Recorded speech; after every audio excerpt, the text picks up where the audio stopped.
I say at this point in time,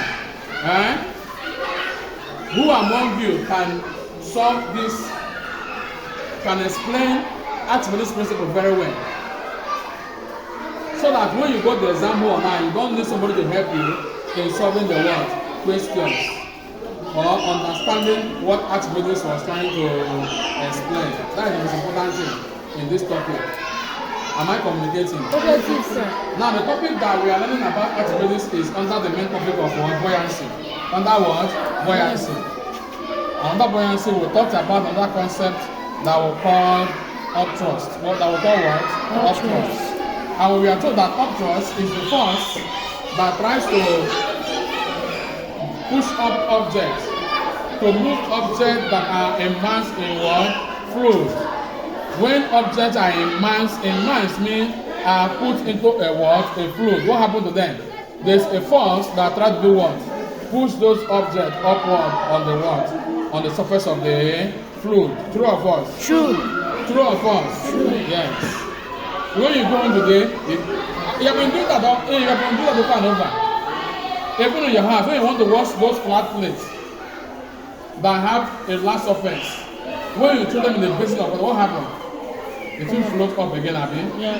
There is something that is in charge of that.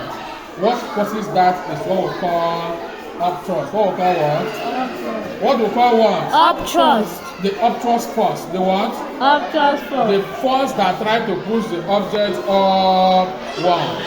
Am I communicating? So here now we are talking about Archimedes' principle. A scientist or a physicist called Archimedes, called who? Archimedes postulated the law. And that law that he postulated, he used to explain the concept of buoyancy and the concept of flotation. Are you getting it now?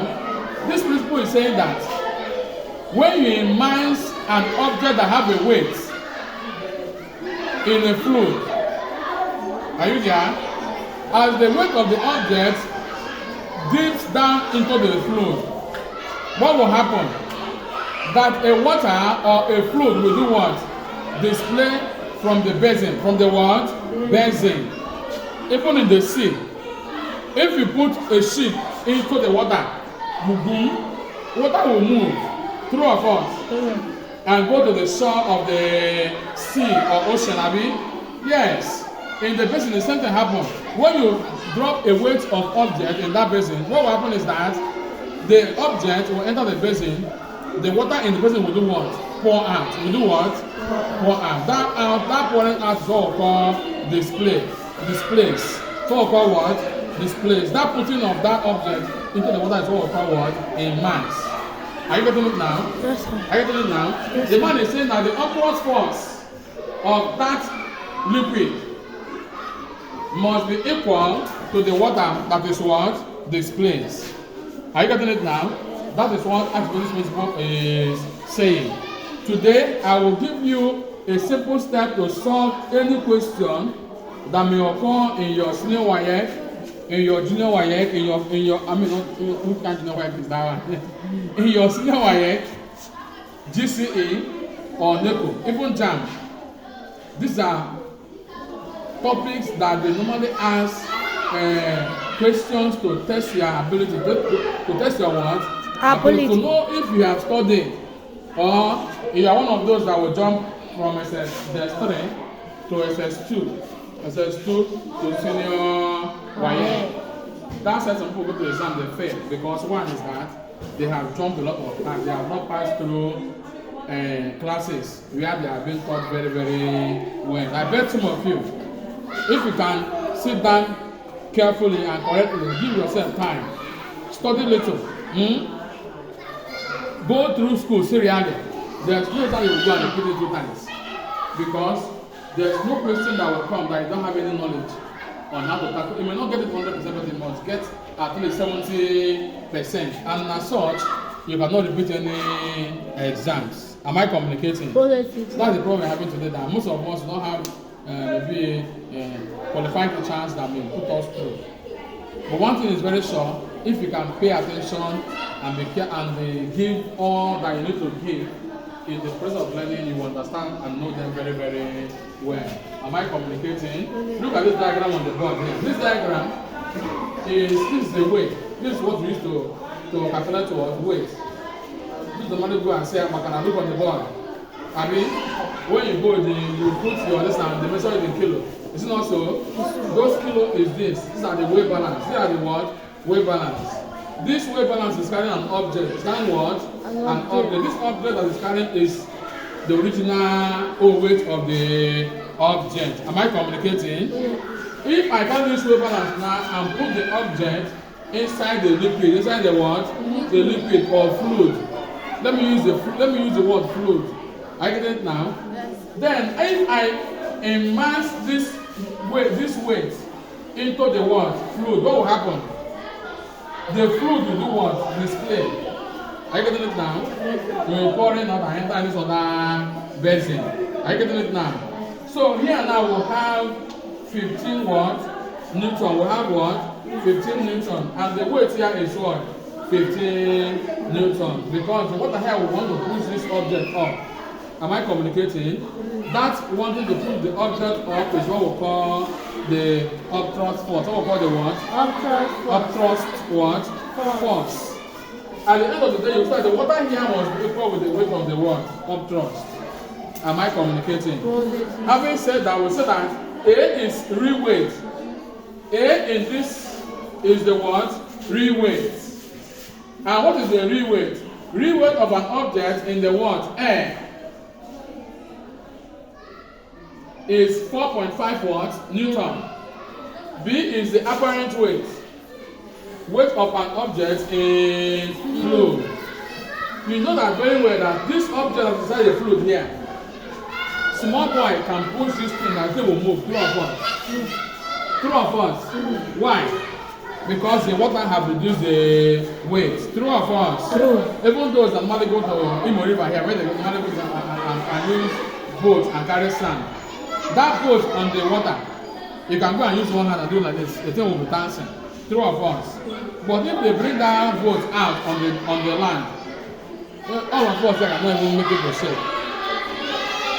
True or false? Because water is doing work on that boat, as the boat is on the water. Am I communicating? The boat will be shaking, dancing, because the water is trying to push the boat up.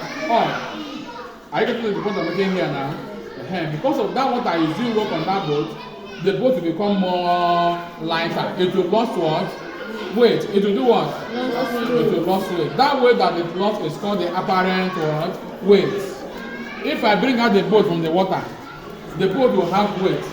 That weight that the water, that weight, good morning, sir. That weight, are you there? That the boat will have outside the water is called the real weight. Am I communicating? Now the weight that the boat will have on the water, what do I say it is called? The apparent weight. The apparent what? Weight. Are you there? Yes. Now, because water is doing work on it, the work that water is doing on it, trying to bring the boat up, pushing the boat up, and water will be displaying, Abi? Yes. The water that display is what we call what? The apparent loss. What we call the what? Apparent loss. Then there's a work that the water is doing on the boat. That work is doing on the boat is called the what? Upthrust. It's called the what? Upthrust. The force that tries to push the water up, Abi? Yes. The force that tries to push the boat up. Are you getting what I'm saying? So that you not sink inside the water and go to the bottom of the water. True or false? True. So water is trying to push the boat up. Are you getting it now? Yes. That trying to push the boat up, that one is called the what? The upthrust. It's called the what? Upthrust. The upthrust. So from there now, when I say measuring of the weight of the display fluid is equal to the what? To an apparent what? Loss of the weight. This apparent loss is the what? Buoyancy force on an object, which is what? Upthrust. So from here we have this analogy. They say that the apparent loss of weight equal to what? The weight of the displaced field. Flow. Are you there? Yes. As I was telling you, when the boat is on the water, it's not that much weight again, Abi. Why? Because water is trying to do what? To push the boat what? Up. It will lose weight. It will do what? Lose weight. But if you bring that boat out, all of us in this car cannot do what? Push the boat and make it shake. It will not shake. True of us. Have you ever seen ship moving on the water? And the last ship come to the water. You will see as the two ships meet, water will hit each other. Bagam, bagam. The boat will do what? They will be dancing, Abi. Why are they dancing? Is it that they don't have weight again? They have weight, but because the water is doing work on them. Are you there? Are you getting it now? Yes, that's why the weight will do what? Reduce. That reduction of the weight is what we call what? Apparent loss. The force that try to bring the boat up is what we call the upthrust. What we call the what? Upthrust. So here now we say real weight equal to what? Apparent weight plus what? Apparent loss. Since apparent loss equal to what? Upthrust. What will happen? Real weight equal to what? Apparent weight plus upthrust. So upthrust equal to what? Real weight minus apparent weight.